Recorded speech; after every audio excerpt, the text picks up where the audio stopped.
bisa tetap senantiasa yaitu mendekatkan diri kepada Allah Subhanahu wa taala. Dan akhirnya harapan kita semua kita mendapatkan ridhonya Allah Subhanahu wa taala.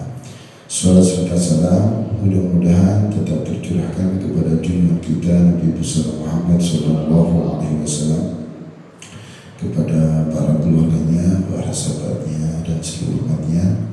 Kita semua berdoa mudah-mudahan kita semua senantiasa mendapatkan syafaat kelak dari Nabi Muhammad sallallahu alaihi wasallam.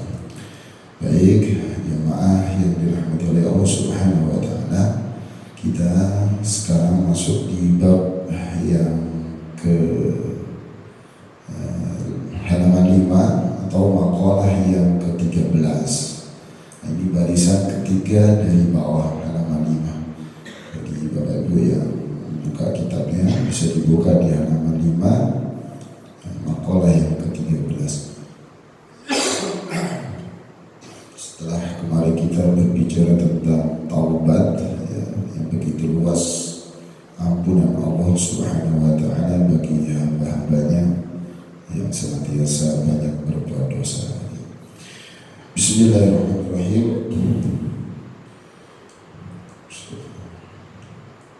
Mu'allif hadzal kitab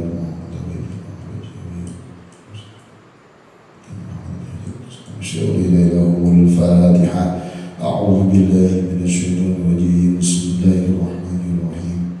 Alhamdulillahirabbil alamin arrahmanir rahim maliki yaumiddin. Iyyaka na'budu wa iyyaka nasta'in ihdinas siratal mustaqim siratal ladzina an'amta 'alaihim ghairil maghdubi 'alaihim waladdallin.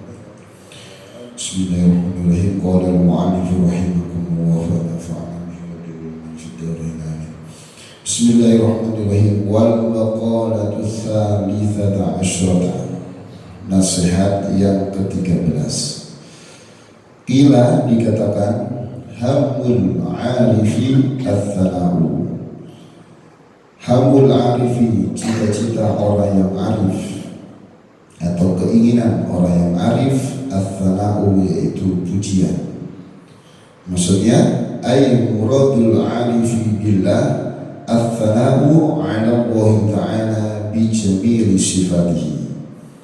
yakni keinginan orang yang arif, orang yang makrifat kepada Allah, yaitu memuji kepada Allah Subhanahu wa taala bijamili sifatihi, dengan keindahan sifat-sifatnya Allah. Wa haqquz zahidi ad-du'a'u, dan cita-cita orang yang zuhud yaitu berdoa. Ay muradul mu'ridi 'ani zaidi 'ala qadril hajati minad dunya biqalbihi, yakni keinginan orang yang berpaling dari kelebihan atas qadril hajat, atas ukuran kebutuhan dia hidup di dunia, minat dunia maksudnya dari dunia, biqalbihi yaitu dengan hatinya. Nah, apa yang dia inginkan orang yang zuhud yaitu ad-du'a'u, doa. Wa huwa at-tadru'u illa Allah ta'ala bisu'ali ma 'indahu minal khair, dengan merendahkan diri kepada Allah Subhanahu wa taala dengan berdoa ma'indahu minal khair, dengan berdoa yaitu kebaikan atas apa yang ada di sisi Allah Subhanahu wa taala. Nah, maqalah yang ketiga ini dikatakan yang merupakan nasihat yang nanti kita akan berbicara tentang orang yang ma'rifat dan orang yang zuhud. Jadi di antara orang ma'rifat dan orang zuhud ini begitu jauh perbedaannya. Ini kita juga bisa menimbang apakah kita termasuk orang yang ma'rifat atau orang yang zuhud, atau belum masuk di dua-duanya. Nah, nanti kita bisa ambil pelajaran gitu ya. Mudah-mudahan kita bisa bertambah ilmunya gitu ya. Nah, dikatakan cita-cita orang yang arif, orang yang ma'rifat kepada Allah. Ats-tsana'u yaitu pujian, yang dimaksud yaitu keinginan orang yang arif itu yang senantiasa memuji dengan keindahan sifat-sifatnya Allah. Minimal orang yang makrifat itu, yang makrifat artinya yang mengenal Allah, ya minimal yaitu mengetahui sifat-sifatnya Allah. Seperti kalau di pondok dulu diajarin sifat wajibnya Allah ada 20, wujud, kita, bako, dan seterusnya. Kalau anak-anak mungkin udah pada hafal, termasuk bapak ibu juga sepertinya sudah pada hafal ya. Wujud, kita, bako, terus mukhalafatu lil hawadisi qiyamuhu sihi wahdaniyah kudrat iradah ilmu hayat sama surga alam muridan aliman sami'an basiran mutakalliman. Itu tuh salah satu yang harus kita ketahui, bahkan harus kita hafalkan ya. Apa dari sifat-sifat wujud, sifatnya Allah itu wujud ada. Kita itu terdahulu tanpa pemula, bako kekal. Kita bako mukhalafah lil hawadisi, berarti berbeda dengan barang yang baru, maksudnya berbeda dengan makhluknya. Wahdaniyah, Maha Esa. Nah, itu kalau kita pahami betul satu-satu ya. Seperti wujud, apa bukti wujudnya Allah? Ya alam semesta ini, gitu ya. Karena yang menciptakan alam semesta ini adalah Allah Subhanahu wa taala. Billahi ma fis samawati wa ma fil ardh. Banyak sekali ayatnya. Alladzi ja'ala lakumul ardha firasyan dan seterusnya. Bahwa alam semesta ini inilah bentuk penciptaan Allah Subhanahu wa taala. Dengan adanya penciptaan Allah ini, maka sudah jelas bahwa itu sebagai tanda bahwa wujudnya Allah Subhanahu wa taala. Termasuk diri kita. Nah, berarti diri kita ini ya tentunya bisa hadir di dunia ini karena ada yang menciptakan. Ya. Nah, siapa yang menciptakan? Yaitu Allah. Nah, berarti dari situlah sebagai bentuk wujudnya Allah itu, yaitu adanya kita semua. Nah, wujud kita baqo khulafatul hawadisi qiyamu bi nafsihi, gitu ya. Nah, berdiri dengan sendirinya tanpa bantuan siapa, karena memang Allah Maha Kuasa, Maha segalanya. Wahdaniyah, Maha satu, kudrat kuasanya ya, iroda kehendaknya, ilmu mengetahui, hayat hidup, sami'an Maha mendengar, basiro Maha sami'an itu Maha mendengar, basiro Maha melihat ya. Dan sampai kemudian mutakaliman ya, Maha berfirman. Nah, itu semua minimal harus kita ketahui. Belum lagi di asmaul husnanya. Walillahil asmaul husna. Bagi Allah itu ada nama-nama yang indah. Nah, itu ternyata tidak hanya sebatas nama saja. Seperti Ar-Rahman, Ar-Rahim. Itu ternyata menunjukkan di situ bahwa sifatnya Allah itu seperti itu. Ar-Rahman, Maha penyayang. Ar-Rahim, Maha pengasih. Ar-Rahman ini ya semuanya. Walaupun orang yang senantiasa durhaka sama Allah, terus dikasih sayang sama Allah. Tapi kalau udah Ar-Rahim, hanya untuk mereka-mereka saja yang taat kepada Allah. Itu nanti dikasih ketika nanti di akhirat. Ar-Rahman, Ar-Rahim. Terus jangan sampai kemudian 99 kan gitu di dalam Al-Quran. Walillahil asmaul husna fad'uhu. Kalau di hadisnya itu sesungguhnya Allah itu memiliki 99 nama. 100 kurang 1. Barang siapa yang menghafalnya akan masuk surga. Luar biasa. Maka nanti terutama untuk anak-anak mulai untuk bisa menghafal Asmaul Husna. Selain kita hafal, ya dipahami artinya, dipahami maksudnya, itu luar biasa. Nah, itu sudah mulai belajar untuk senantiasa mengenal Allah gitu. Kalau ditanya siapa Tuhan kita, kalau hanya jawaban sebatas Allah, dan terus siapa Allah itu? Kan bingung juga. Ya Allah yang menciptakan kita. Terus hanya apakah cuma sekedar menciptakan kita? Nah, sedangkan sifat-sifat yang lain itu begitu luar biasa. Ya, yang Maha Kuasa, terus yang Maha menghendaki, yang Maha mengampuni, yang Maha kuat, dan begitu seterusnya. Kalau kita betul-betul pahami, ya kita gak ada apa-apanya gitu. kita akan mengetahui siapa diri kita sebenarnya gitu. Man arafa nafsa faqad arafa rabbah gitu. Barang siapa yang mengetahui dirinya, maka dia akan mengetahui Tuhannya. Ternyata begitu kuasanya Allah menciptakan kita gitu ya, dari setetes air, bahkan dari pemulanya dulu tuh dari tanah Nabi Adam menciptakan, kemudian terus menerus kita diciptakan dari setetes air yang hina gitu ya. Terus kemudian bagaimana Allah menyabut dengan ovum dalam rahim itu, sehingga tampaklah kita itu mulai dari segumpal darah, segumpal daging, tulang belulang dibungkus dengan daging. Nah itu kalau memahami itu saking kuasanya Allah gitu ya. Karena memang ya Allah begitu luar biasa kuasanya ya. Belum lagi menciptakan alam-alam yang lain ya, makhluk-makhluk yang lain. Nah, itu dari satu sifat saja sudah luar biasa. Kita akan merasa nggak ada apa-apanya kita. Ya, kesombongan pun sudah akan sirna dengan sendirinya. Karena yang berhak untuk sombong adalah Allah. Kata Allah itu kan, kesombongan itu adalah bajuku gitu ya. Keagungan adalah selendangku. Dan siapa yang menyaingi dengan dua itu, dengan merasa agung, merasa kemudian sombong, maka dia akan aku campakkan oleh Allah. Jadi yang berhak untuk sombong adalah Allah. Maka kalau kita betul-betul ma'rifat tahu, wah itu luar biasa ya. Akhirnya kita sama sekali nggak ada apa-apa di hadapan Allah Subhanahu wa Ta'ala. Nah orang ma'rifat ini tingkatnya sudah tingkat tinggi ya, syariat, kemudian thariqah, hakikat kan ada 4 ya kalau dari pilar ilmu tasawuf itu ya. Dalam Islam itu ada 4 syariat, terus kemudian ada thariqah, ada hakikat, ada ma'rifat. Kalau sudah ma'rifat itu 3 ini kumpul jadi satu, syariatnya jalan gitu ya.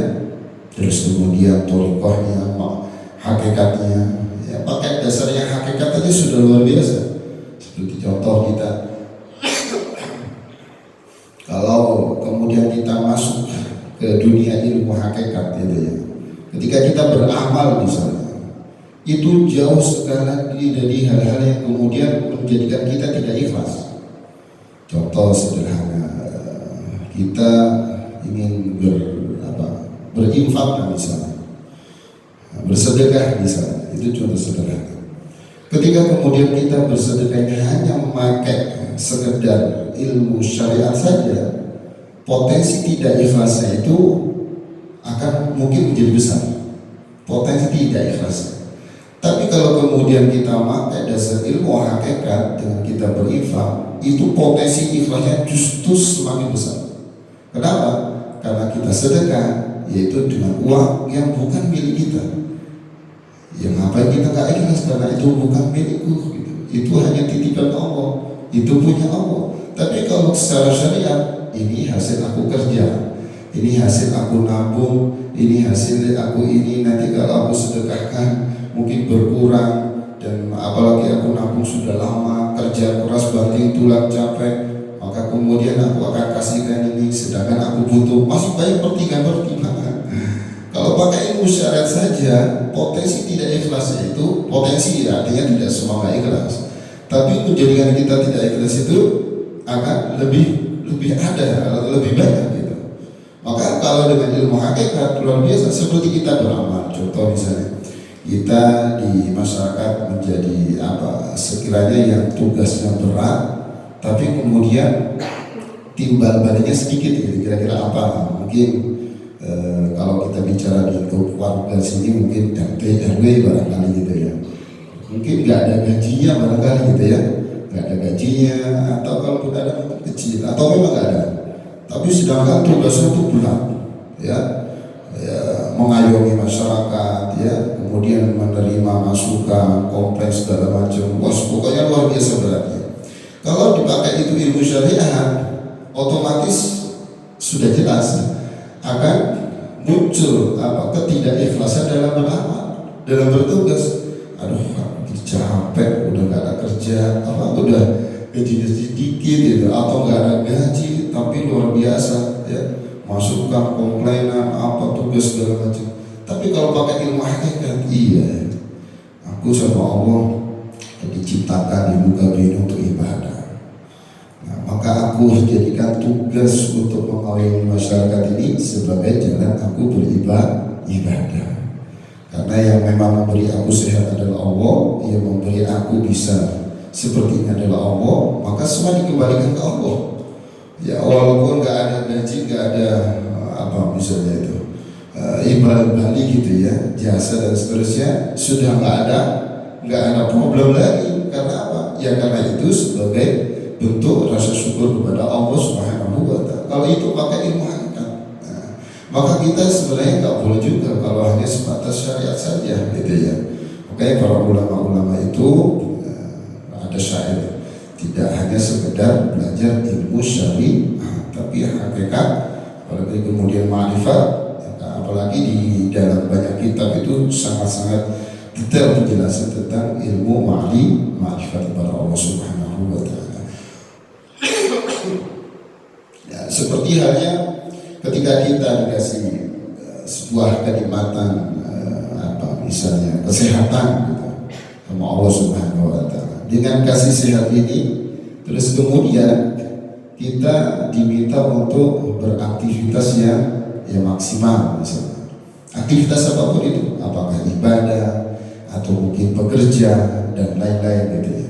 Nah terus kemudian dengan kita beraktivitas, contohnya masalah ibadah, dengan kita ibadah itu ternyata kita minta imbal balik kepada orang yang senantiasa memberi kita bonus, berarti kepada senantiasa kepada Allah Subhanahu wa Ta'ala. Kita dikasih sehat sama Allah untuk senantiasa beribadah yang memang sudah menjadi kewajiban kita. Itu merupakan hadiah besar dari Allah. Ternyata setelah kita dikasih hadiah ya berupa sehat itu, ternyata kita malah minta timbal balik atau minta upah ibaratnya, atau minta gaji. Nah kan ya memang bisa dibilang lucu gitu.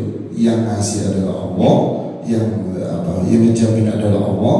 Terus kemudian sudah dikasih semua udah dijamin, ternyata begitu sudah dapat malah minta timbal balik lagi gitu, malah minta hadiah lagi, kan lucu. Nah itu kalau kita bicara tentang ilmu hakikat, pasti menjadikan kita itu akan mudah ikhlas dalam beramal. Seperti sholat ya, seperti sholat kalau sudah bicara tentang ilmu hakikat, tidak hanya sebatas kita takbir, baca surat ini, rukun dan begitu seterusnya. Ya, maka sesuai dengan hadis Nabi ketika Nabi didatangi oleh malaikat Jibril gitu ya, yang menjelma sebagai seorang laki-laki. Baina nahnu inda julusun inda Rasulullah sallallahu alaihi wasallam gitu ya. Jadi ada seorang laki-laki yang rambutnya itu hitam, bajunya putih. Terus kemudian Bibi asnata rukbatahi la rukbatahi, tiba-tiba duduk di hadapan Nabi, nempel antara dua lututnya ini, terus kemudian dua telapak tangan di atas pahanya Nabi. Ya Muhammad, akhbirni anil Islam. Nah itulah syariat. Wahai Muhammad, jelaskan kepadaku tentang Islam. Nah, Islam itu ya antasyhadu la ilaha illallah wa asyhadu anna Muhammadar Rasulullah wa tuqima shalah wa tu'ti zakah wa tasum ramadan wa tahajjud bait dan seterusnya. Jadi itu bagian daripada ilmu syariat yang memang kelihatan secara dohir. Sholat ya, zakat, terus kemudian puasa dan seterusnya. Nah udah mulai masuk ke poin berikutnya kalau dalam hadis tersebut. Ya, akhbirni anil iman, sudah mulai masuk ke hakikat. Jelaskan kepada tentang iman. Iman kepada Allah bukan hanya sebatas kemudian sholat, tapi didasari dengan keimanan yang kuat ya, bukan hanya sebatas kemudian puasa, tapi harus betul-betul puasa itu didasari dengan keimanan yang kuat kepada Allah Subhanahu wa Ta'ala. Nah, terus kemudian al-ihsan, inilah ma'rifat.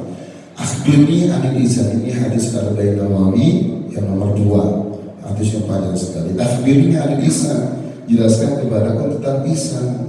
Kata Rasulullah, antakbudallaha ka'annaka tarahu fa in lam takun tarahu fa innahu yaraka. Itu sudah masuk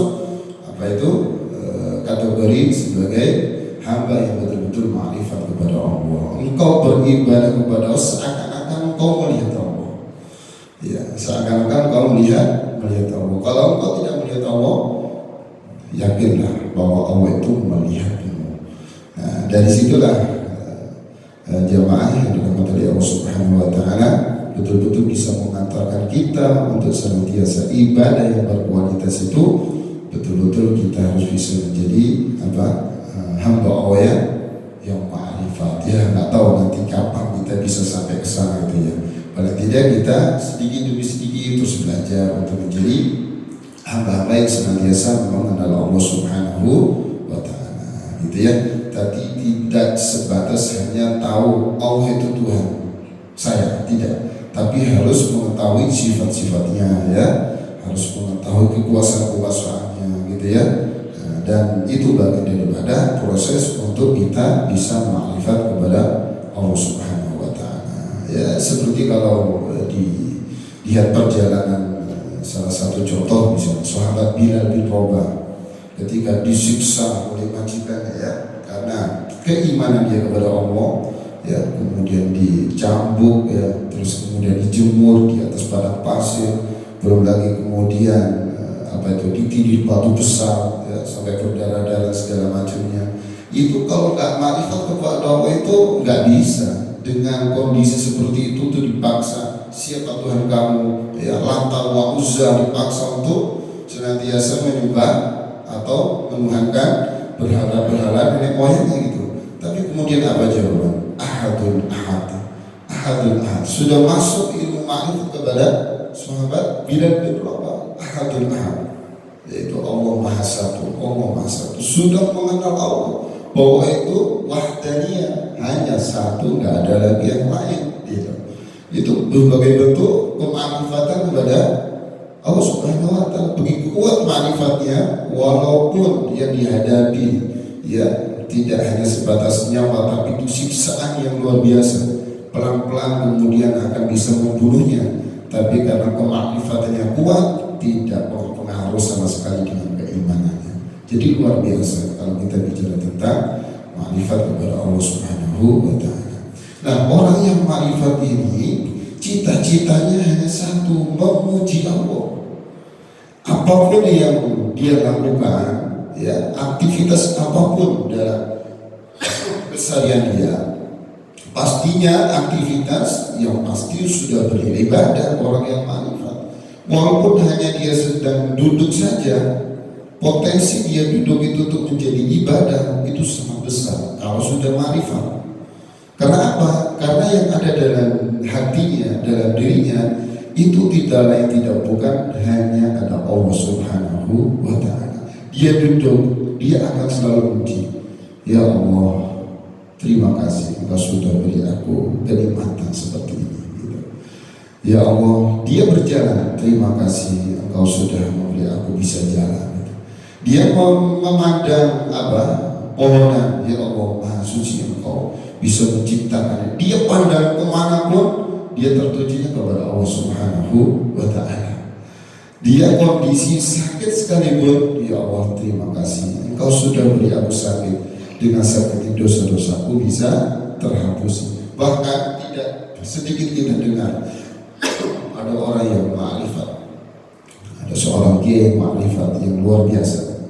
Ketika saat ngaji ini saya dapat cerita gitu ya, dapat cerita yang saya dengar itu luar biasa. Ada seorang kiai yang ngaji ini ternyata dikasih kabar kiai anaknya meninggal. Kiai anaknya dapat informasi baru meninggal. Diam sejenak. Alhamdulillah, luar biasa. Ya, makrifat kepada Allah tinggi. Dikasih kabar yang harusnya sedih secara syariatnya. Siapa yang gak sedih ketika ditinggal keluarga? Gitu. Ketika ditinggal suami misalnya, tinggal istri, ya, tinggal anak atau tinggal saudara, pasti secara syariatnya sedih. Tapi kalau sudah masuk ilmu makrifat kepada dirinya, betul kata dia tersebut, dia ucapkan, diam sejenak. Alhamdulillahirabbil alamin. Jadi walaupun kondisi di mana dia harus sedih, secara umumnya manusia itu harus galau gitu ya. Bahkan mungkin kebalikan daripada memuji Allah. Bahkan mungkin kenapa ya Rob? Padahal sepertinya belum saatnya, tapi engkau ambil gitu. Mungkin umumnya seperti itu, tapi dia tidak. Alhamdulillahirabbil alamin. Segala puji bagi Allah. Kalau anaknya masih kecil misalnya, atau mungkin istrinya yang meninggal misalnya, alhamdulillah ternyata istriku sudah masuk surga duluan, nanti aku nih yang akan menyusul dia ke sana. Jadi terus dipuji Allah itu ya, walaupun yang Allah berikan itu secara manusiawinya tidak mengenakan gitu, tidak membuat kitanya nyaman gitu, tapi itu luar biasa. Diam sejenak, alhamdulillah ya, segala puji bagi Allah yang sudah memberikan apapun. Karena bagi orang yang ma'rifat itu, apapun yang terjadi dalam dirinya itulah kehendak Allah yang terbaik. Kudrat iradanya Allah itu sangat betul-betul kuat dalam dirinya bahwa ini adalah takdir Allah yang terbaik, karena sudah ma'rifat kepada Allah Subhanahu wa ta'ala ya. Itu sebatas ketika dikasih sebuah info yang sekiranya manusia biasa itu sedih galau, apalagi kemudian dikasih info yang membuat secara manusia itu gembira bahagia, justru lebih mengabulkan Allah Subhanahu wa ta'ala. Lah orang yang ma'rifat itu hanya pujian saja. Ay muradul arifi billah al-thana'u ala Allah ta'ala bi jamili sifatihi. Yani muradul arifi, keinginan orang yang ma'rifat kepada Allah hanya memuji Allah dengan keindahan sifat-sifatnya, tidak lain daripada itu. Apalagi pas lagi sholat, bukan lagi mencari pahala. Makanya di dalam kelanjutannya nanti ada keterangannya, di anna hamal alifi rabbuhu la thawabu wala jannatu, karena sesungguhnya cita-cita seorang arif itu yaitu Tuhannya, la thawabu bukan pahala, bukan surga. Jadi yang dia lakukan aktivitas sehari yang beribadah ya, yang tadi sudah disampaikan, dia duduk sekalipun, dia jalan sekalipun, bahkan dia bekerja sekalipun misalnya seperti itu dia bisa memposisikan diri untuk senantiasa menjadi hamba yang beraktivitas bernilai ibadah, karena sudah ma'rifat kepada Allah Subhanahu wa ta'ala. Lah semua aktivitas yang dia lakukan itu semuanya itu didasari karena ada cita-cita yang luhur, yang tinggi, yaitu Allah Subhanahu wa ta'ala, bukan sebatas mencari pahala. Levelnya sudah bukan di situ lagi. Wala jannah, bahkan tidak mencari surga ya. Dia sholat bukan mencari pahala, dia ibadah bukan mencari surga ya. Dia apalagi puasa bukan mencari pahala, bukan mencari, pokoknya selain Allah tidak. Itu adalah orang yang ma'rifat. Hanya itu aja adalah Allah Subhanahu wa ta'ala. Kalau sudah masuk ke sana, maka tidak heran yang dia lakukan itu hanya terus memuji Allah Subhanahu wa ta'ala.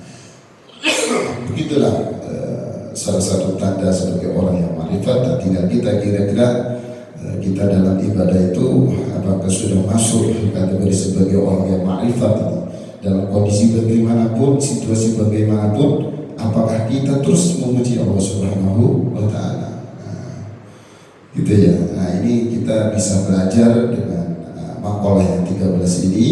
Ternyata orang yang arif, yang ma'rifat kepada Allah, yang sudah mengenal Allah, itu banyak memuji Allah. Nah, kita belajar sedikit-sedikit, alhamdulillah, terima kasih ya Allah, itu luar biasa. Ya, sedikit-sedikit duduk enak nyaman, alhamdulillah, Engkau beri kesehatan.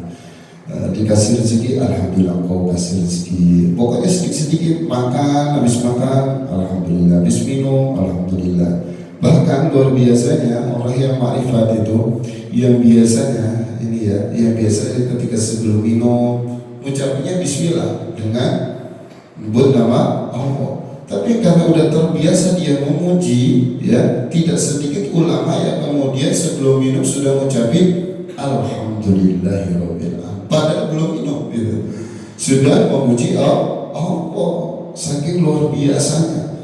Karena memang benar di makalah yang ketiga ini hanya pujian saja. Nah, ini levelnya sudah level tingkat tinggi, ma'rifat kepada Allah Subhanahu wa taala. Terus kemudian yang kedua, wahamuz zahidi ad-du'a'u. Cita-cita orang yang zuhud yaitu berdoa. Ay muradul mu'ridi 'aniz zahidi 'ala qadril hajati minad dunya. Yang dimaksud orang zuhud itu yaitu muradul mu'ridi, keinginan orang yang berpaling dari berlebihan, ya, atas ukuran kebutuhan dia dari dunia. Jadi ya, hidup di dunia ini dia tahu kebutuhan saya itu seperti apa. Nah, tidak melebihi dari batas kebutuhan itu di qalbi, dengan hatinya. Yaitu apa yang diinginkan? Yaitu ad-du'a'u, berdoa kepada Allah. Wa huwa tadarru ila Allah Ta'ala, yakni merendahkan diri di hadapan Allah Subhanahu wa taala dengan memohon kepada Allah, memohon kebaikan yang ada di sisinya. Jadi cita-cita orang yang zuhud. Orang zuhud itu yang tadi sudah disebutkan, kalau di makalah yang sebelumnya itu ada istilah ini zuhad, wa hum alladziina taqaru ad-dunya wa lam yabalu biha bal akhadhu minha qadra daruratihim. Jadi orang yang zuhud itu orang-orang yang tidak memikirkan dunia, gitu ya. Wa lam yabalu, tidak bahkan menyepelekan dunia, gitu ya. Tidak memperdulikan dunia itu. Akan tetapi mereka mengambil qadra daruratihim, hanya sebatas kebutuhannya saja. Terus kemudian kata di makalah yang ke-13 ini, tujuan dari orang yang zuhud itu yaitu berdoa kepada Allah Subhanahu wa taala. Dia banyak doa atas apa yang ada di sisi Allah Subhanahu wa taala, yaitu kebaikan. Lianna hamal alifi rabbahu. Kalau tadi di awal hammu, kalau sekarang lianna hama, karena menjadi isinya inna, harus dibaca fathah. Lianna hamal alifi rabbuhu. Karena sesungguhnya cita-citanya orang yang arif, orang yang ma'rifat, yaitu Tuhannya. La thawabu, bukan pahala. Nah ini ya, wala jannatu, tujuannya juga bukan surga, hanya Allah, gitu. Kalau Allah yang dituju, sudah pasti pahala